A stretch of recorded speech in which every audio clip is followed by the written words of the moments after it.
There we go. Right. Thank you so much for joining us today, everyone. And welcome to one of our webinars. And what we try and do is we try and talk around technology and health. And we always try and bring in interesting people. So it's brilliant today to be joined by Elaine. And Elaine was previously our head of product actually at Progo, and she's now moved on to a new fantastic role at Tesco Bank. So Elaine's an absolute expert in digital products. But is also here today to talk to us about her personal experience with mental health. So what's going to be really interesting is that Elaine's able to not only come at this with a sort of technical perspective, but also with the, personal experience perspective as well. So really excited to have her here.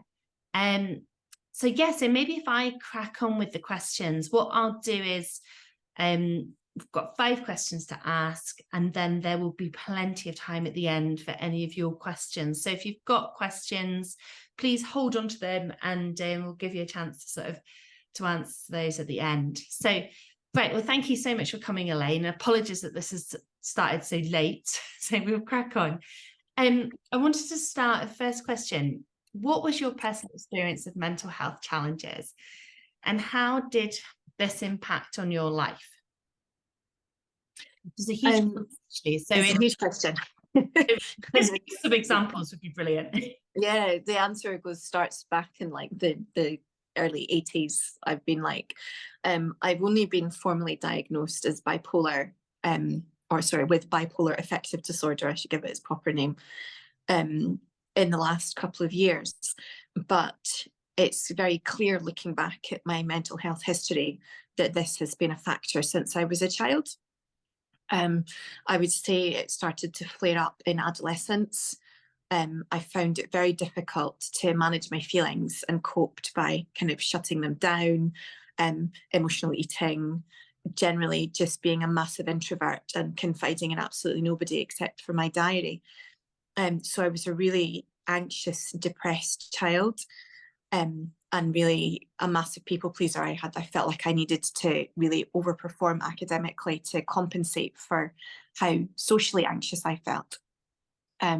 So kind of getting the diagnosis of bipolar in my 40s lent a lot of context to those early struggles.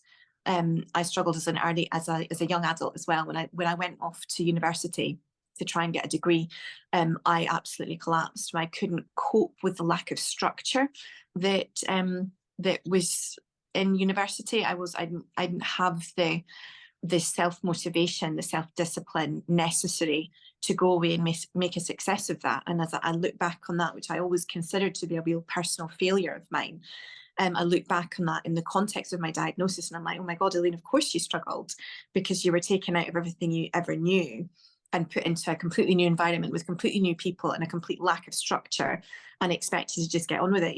If that had been something that I would go through now, I would have much more, I would have a real context for how to support myself in that situation. Yeah. So yeah, I found that structure is really, really important for me. And I've thrived in the world of work for that reason. So, having those deadlines, having to get up 9 to 5, Monday to Friday, routine, these things really, really help. But yeah, as from an early age, like I say, my diagnosis only came up in the last few years. And that's because as I entered my 40s, I think I was 38 when I had my first episode, the bipolar disorder made itself known in much more kind of, I suppose, frightening ways. Before I was diagnosed, I was really just a bit anxious and depressed and found it difficult to get by socially. But I don't know if it was maybe having the kids. I had 3 kids between the ages of 30 and 40. And I don't know if it was perhaps the hormonal changes or the stress involved in starting a family that triggered full-blown bipolar. So I had my first manic episode in, now it would have been October 2018. So I was 38 at the time, and I had 3 kids. They were quite young. The eldest would have been 9. So they would have been 9, 8, and 6 at the time. And nobody had a clue what had happened to me. I had been going through a lot of things. I'd been having a lot of therapy. A lot of old trauma was coming to the surface that needed to be dealt with. And clearly it just became overwhelming for me. And I went into my first manic episode, and I ended up hospitalised at the Royal Edinburgh for 10 days, I think it was. Right. So I wasn't working at the time. I was a stay-at-home mum. So the impact that it had on my life was more personal than professional. Yeah. And I didn't, after that episode, receive a diagnosis because it was so, having always been such a kind of effective person, I kind of got the hang of adulting quite early once I started work. The doctors didn't really have any mental health history to pin it to. It was only, the signs were there. And I think if somebody who knew me really well and had the knowledge about bipolar had gone through my history with a fine-tooth comb, they would have been like, yeah, there you go. There's your evidence. These are the warning signs. You were at risk of developing this condition. But because I had always flown beneath the radar mental health wise, because just culturally in Scotland, we're not really very well programmed to ask for help when we need it. I think sometimes we're not even very well programmed to know when we need help. I just was prone to soldiering on and not really giving my mental health the space or the consideration that it perhaps deserved. And for that reason, I never really, beyond one or two doctor's appointments where doctors offered me antidepressants, which I quickly declined. I wouldn't say that mental health had really been on my radar. I didn't think it applied to me. But that all changed in October 2018 when I had my first episode, and suddenly everything got really serious. So yeah, that was 10 days in hospital. And since then, that's 5 years ago now. I've gone on to have another 4 episodes since then, as we've been trying to get the balance of medication and therapy correct. Right. It's a really difficult thing to treat bipolar disorder. Yeah. And because my particular challenge is that taking medication comes with a whole host of side effects that make life really quite a lot more difficult than I'm used to, even with my disorder. Yeah. Because I'm quite a positive person, generally speaking, when I'm not, suffering from side effects with meds that make me feel rubbish. But in general, my context is that I'm pretty positive. And when I received my diagnosis, I kind of started thinking, well, what are the positives in this situation? What can I look for to make myself feel better about having been given a life-changing diagnosis like this?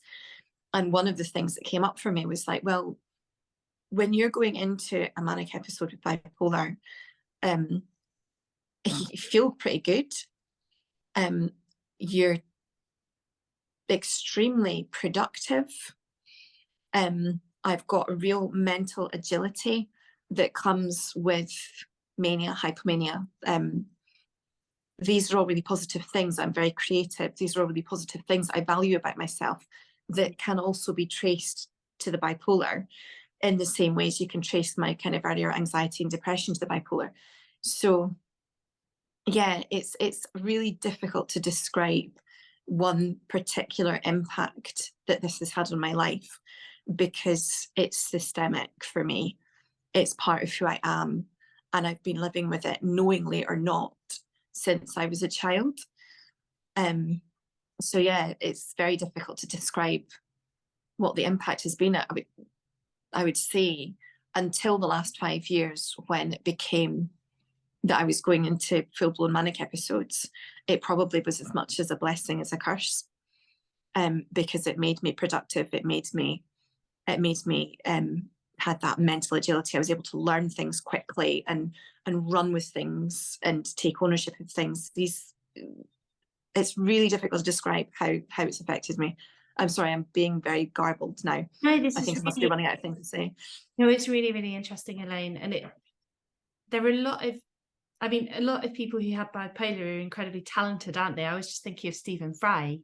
Yeah. He's very open about having bipolar, but I think he would also say that probably he wouldn't have achieved some of the greatest things in his life if he didn't have it, because it's sort of part of who he is, and it's part of his greatness as well as part of his challenges. And that's so interesting, but so difficult, because it's a real mixed blessing, isn't it? It is. It's like, I mean, there's absolutely no denying that it has a profound effect on your life, a profound negative effect on your life. But I keep trying to separate it in my head. For me, it's not the condition. The condition flares up acutely from time to time and leads to me being ill for a short space of time. In between those spaces of time, I tend to be well and a competent adult, and life goes well. The particular challenge that I have is with medication, because I need it to control the manic episodes, but it comes with side effects that directly affect all the parts of the disorder that affect me positively. So it's like I say goodbye to the manic episodes, yes, but I also say goodbye to various things like my creativity, my drive, my motivation, these things that I really value about myself. So it's a really difficult one to for me to come to terms with, I would say. Yeah. And I'm still not there yet. I'm still on a journey, I would say. I'm still on a journey to finding out how I'm going to manage this long term. Yeah. It sounds really challenging. I mean, one of the things we've got, because what I wanted to explore was the challenges, but then also I wanted to try and link it in with technology and sharing of information. And you've covered this a bit. What information did you receive at the time? So when you had that first manic episode, what information were you given, and what were the benefits and limitations of that information that you were given? So I don't remember being given any information on my condition the first time I had an episode. Really? Really, really, really. I mean, I remember having conversations with doctors. Yeah. But because it had only happened once, and it was so, according to my medical history, it was so out of left field and so unexpected, and there was no context of mental illness to put it into. I was told it was a situational crisis. Right. That was the wording they used, a situational crisis. It was an unprecedented mental health episode triggered by very specific circumstances that I was going through at the time. So nobody felt any need to give me any information on bipolar at the time, because it didn't fit a diagnosis. It didn't fit a diagnostic pattern. Right. So the only information that I got were leaflets on medication. Right. Because that's the first response to anything like this is, right, get this person on medication. So I had printed out paper leaflets on the various drugs that I was being offered. And they were basically just long lists of side effects. And I was reading them going like, oh my God, no, do I really have to contemplate this? So yeah, the first time I had an episode, the information was verbal only, apart from those printed medication leaflets. By the time I'd had another 2 episodes, doctors had started using the word bipolar. Right. So I was now starting to show a pattern that fit within the diagnostic criteria for bipolar. And at that stage, I was given a leaflet about bipolar disorder. And I think the leaflet must have been about 15 years old. It looked ancient. It looked like something that somebody had left behind at the golf course. I looked at it and it just held absolutely no credibility for me whatsoever. I don't even remember what was in it. Right. So it was a paper leaflet, and I was given it, and I read it briefly, and I just thought, this just feels so far from the kind of information that I'm looking for at the moment. Yeah. And that's the real challenge, I think, with mental health. I mean, it's a challenge with any medical information sharing, but particularly with mental health, the delivery of the information, the method, the medium, who's giving it to the person, they all really, really have to be tailored to the circumstances of the individual who's going through the mental health situation. Yes. So, for example, one of the symptoms of bipolar, and it is by far one of the most annoying symptoms, is that when you start to feel manic, when your mental health starts to get too high and you start to feel too good and too buzzy, you don't think there's anything wrong with you. So I could be getting up to any sort of strange manic behavior that any normal person would look at and say, like, really? Are you going to do that? Is that not risky? Is that not expensive? Is that not, just bizarre? But to me, it would feel perfectly normal, because the insight that comes with that state of being causes you to internalize all sorts of beliefs about what it is that you're doing that make it perfectly reasonable. So, for instance, I'm trying to think of something that I might have done when I was manic. Yes. I left the house in my pajamas and a vest top, and with bare feet, and closed my eyes and felt my way along the street outside my house, because I had formed a belief that I was God. And I wanted to experience what it was like to be profoundly blind, so that I could up my levels of empathy for people with disability. So to me, in that context, Very it felt noble. That does sound like a very noble thing to do as God. It's a funny thing. I'm very lucky in a way, and I like to think that it speaks to the purity of my character, Zoe, because my mania never comes with anything violent or dangerous. I would never start a fight if I was manic. I would never be unpleasant to anybody. In fact, I go into like uber love mode, and I just love everybody in the world, and I want everybody to be well, and I want everybody to have what they need and to be happy. And I want to play my part as God in making that happen for them. And it's so difficult to describe without sounding like I'm being flippant. Some of it is really funny, and you have to laugh, because if you didn't laugh, you'd just cry, because it's so ridiculous. But the point that I was making was that any information that I was to be given has to be delivered in a way that I, as a person with a mental illness that affects my judgment and affects how I take on board information, it has to be tailored to my particular experience.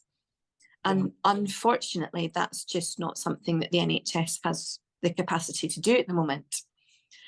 And that's why any sort of advancement in information sharing, and we're talking in a technical context here, so specifically technically speaking, has got to be a good thing.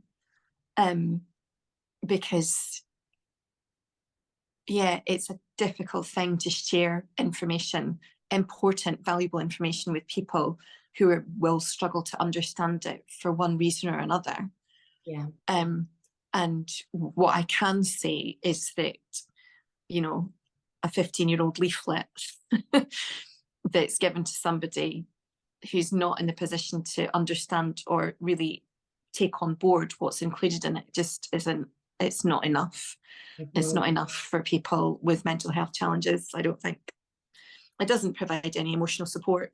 It's just words on a page. It may or may not resonate with the person who's reading it. And it doesn't feel in any way tailored to the individual. And from my point of view, the information that I've found that has been the most helpful for me about bipolar has been information that I've found myself on the internet, because I can do my own research and find information that resonates with me as a human being, rather than me as a cookie cutter bipolar patient. No, that's really interesting, Elaine. And you've answered, my next question was going to be, what information sharing needs do people need? But you've answered that very clearly. Well, do you know, I can go into more if you like, because I did give that some thought. And I think there's a real place for digital in bipolar management. I'm wearing Fitbit, which judges me perennially. And I think there's a real space for technology in terms of monitoring the activity of a bipolar person. Because if I am going into a manic episode, I will become more active. I will become physically more active. I will sleep less. And these are all things that could be picked up by technology. So I could be, I don't even notice I'm wearing this anymore.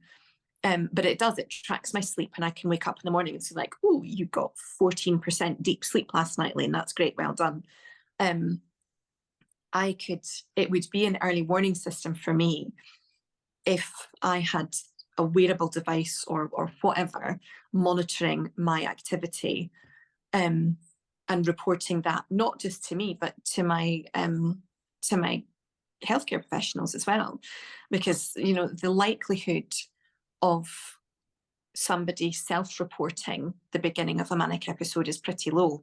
I'm getting really good at it now, in that way that I have, where I just want to be the best at everything that I do. I have become extremely good at picking up the signs of an early manic episode. The problem that I have is that when I self-report and I say, look, this is getting out of hand, I come across as too credible, because I've got such a good handle on my condition, and I know I can control, I've got really good self-control right up until the point where it becomes irretrievable. So I don't seem as ill as I am at the time. So the last 3 times I've had a manic episode, I've been asking healthcare professionals for help well in advance of it becoming unmanageable. And they haven't provided me with that help because they haven't felt that I was bad enough to give me emergency medication or to get me to see a psychiatrist at short notice, or all these things that the NHS are struggling to provide as a normal service.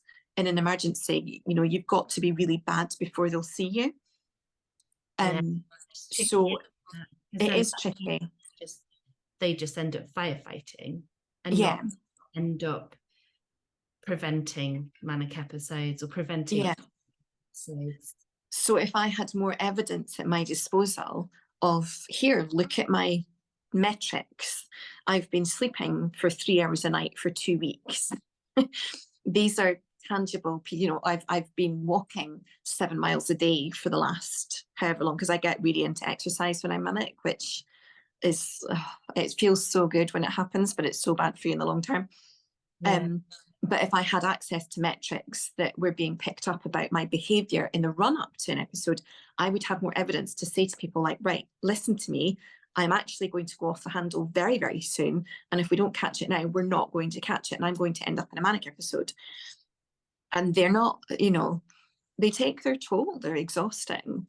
They're bad for my brain. The more I have of them, the more I can expect to have, apparently. And they come with all sorts of practical ramifications. Like, for instance, if I have a manic episode, I can't drive again for 3 months afterwards. And that really affects my life. So it's really important, not only that I get the appropriate information to help me avoid a manic episode, but that I have access to information that I can share as well, as a two-way thing, to help me help me not go into a manic episode. So about giving me access to information and giving me the ability to share information back with the doctors, that would help to manage my condition. These are things that would be really valuable. And these are things that in a kind of early fashion is already happening with products like Tailored Talks. Yes. So you've got My Tailored Talks, which is being used for people with long COVID to self-report their symptoms. I don't know if this has progressed or not, but the last, when I was working at Pogo, we were talking about looking into whether we could develop a product to monitor Parkinson's, to monitor things like tremor, and report the symptoms back to a healthcare professional independently of the patient. So these are all things that exist in an early form. It's just that there needs to be somebody with a bit of imagination and a bit of organisation to bring them together to make the process of monitoring the experience of patients with mental health issues easier, not just for the patients, but for the healthcare professionals.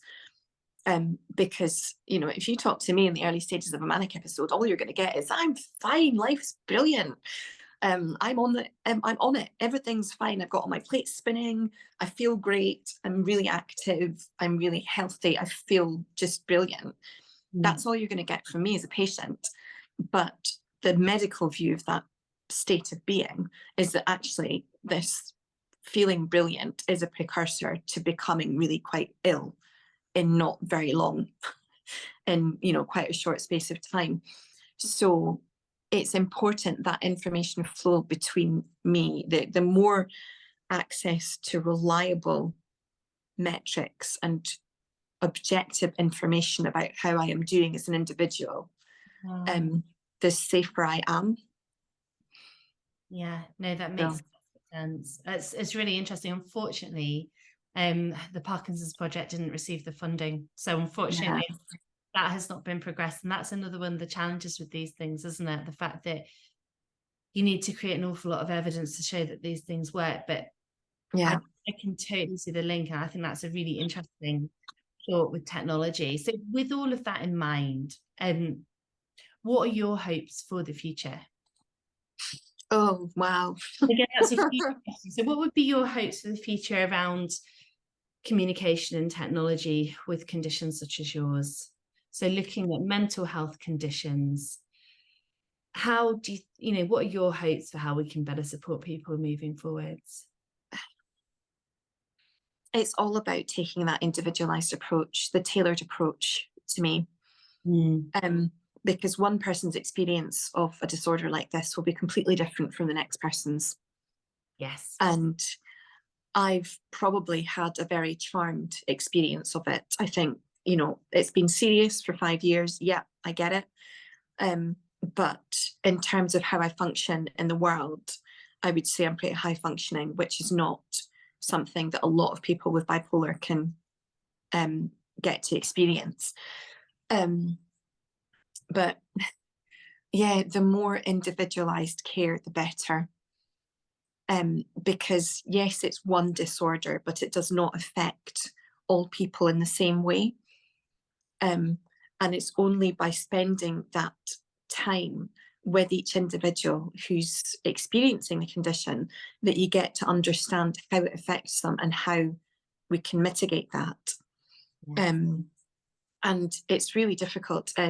Unfortunately, it comes down to the same old problem that we've got over all healthcare, is that resources are tight, and staff are stretched to the limit and probably beyond in many cases.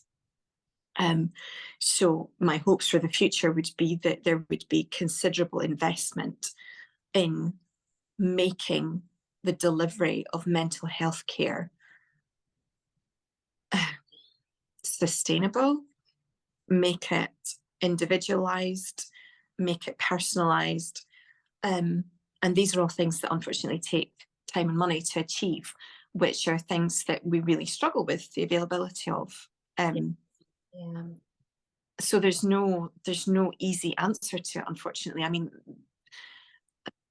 I wish I had a magic wand, is all I can really say. Yeah, because even now, like, it took me a couple of years to accept my diagnosis. It didn't resonate with me for several episodes. I think it was the 4th episode that I had where I actually was like, okay, so this has happened 4 times now. It's obviously a thing. And I went on that journey. I accepted my diagnosis, which is a tricky thing to get a person with bipolar to do.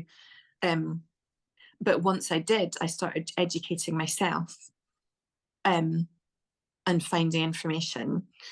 And that, it did me good in some ways, but also it would really be helpful for me to be able to get information from a source that's not Google, because you're always going to have that thing where, I look for information that resonates with me, that I want to be true, rather than the information that actually is applicable to this condition. So, yeah.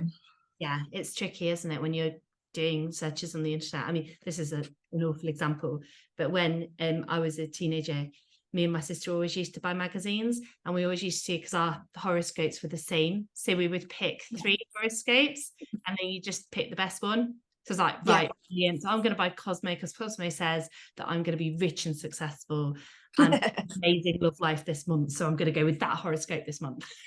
That's obviously true. And that's the challenge when you're picking it yourself. One of the brilliant bits of feedback we've had, because we've had our long COVID rollout now, and we've reached over 230 people. And what's been great is that people have said things like, I got the information that was just relevant to me, and I was able to trust it because I felt it was from the NHS. Yeah. I think that has been really beneficial. And I wonder if there is a place for that within mental health, where there's some, I mean, with our long COVID pathway, we've had they're very specific questions. So the information you get is very much related to your symptoms. In other areas with tailored talks, it's information selected by the clinician. I know you know this.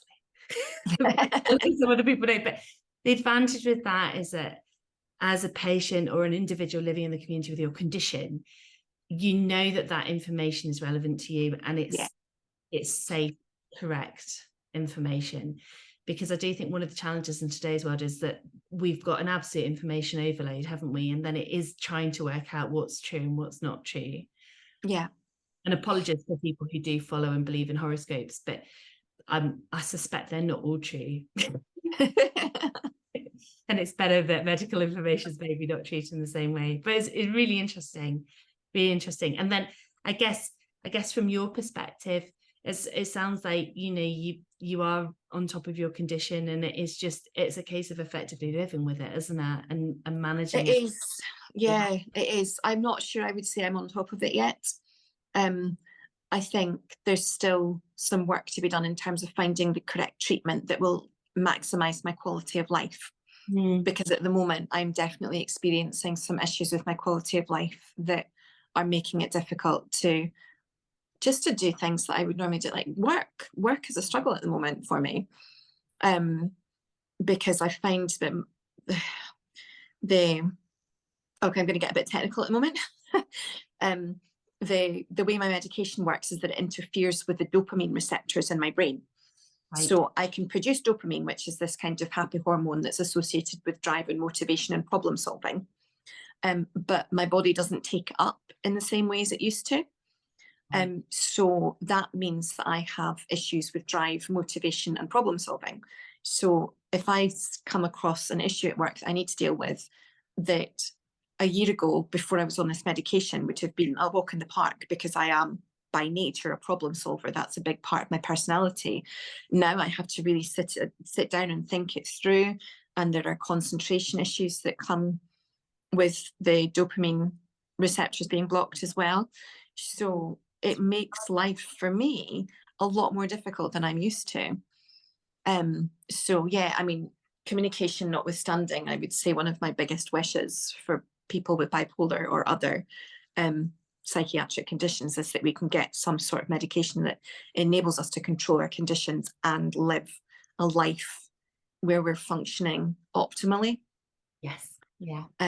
Because that's been by far my biggest challenge on this journey, is trying to find something to take that will manage the risk of me becoming manic without making me an ineffective human being. And I mean, ineffective sounds really cold and dry. I'm just like, that's... Elaine, we've worked with you and we know you're not ineffective. We know you're incredibly good at what you do. So from your perspective, you feeling like you're not being as effective as possible, you're still probably performing far higher than most people.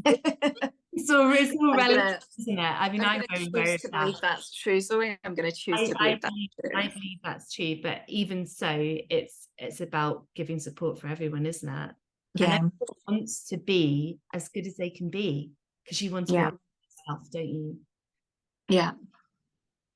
Yeah, no, that's really, really interesting. Right, thank you so much, Elaine. There've been difficult questions, and thank you so much for sharing your story. I think that's been so interesting for everyone. I've enjoyed hearing from it. I bet everyone in the audience has